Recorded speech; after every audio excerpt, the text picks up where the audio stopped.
waxaan oran lahaa dawladda dhexe ha ilaaliso waxa heshiiska lagu yahay dastuur baa lagu heshiiyey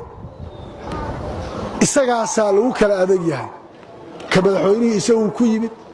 speakerku isagu ku yimid baarlamaanku isagu ku yimid prime ministerku isagu ku yimid haddii isaga la waayo Soomaaliya way isgaratay ninka xoog badan ma jiro shalay bay ahayd doorashada 2017 bilowgeedii laba madaxweyne oo xamar ka soo jeeda oo awood ku lahaa baa labada dhinac ka taagnaa madaxweynaha la doortay oo laha guulayso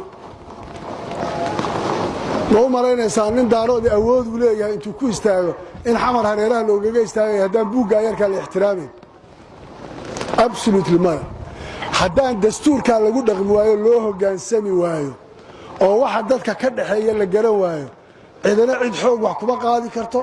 cidina cid wax ma xasbi karto Soomaaliduna dhaqankeedu xumaay ziftiga ah bay ku noqon xal ma aha aad baad u mahadsantihiin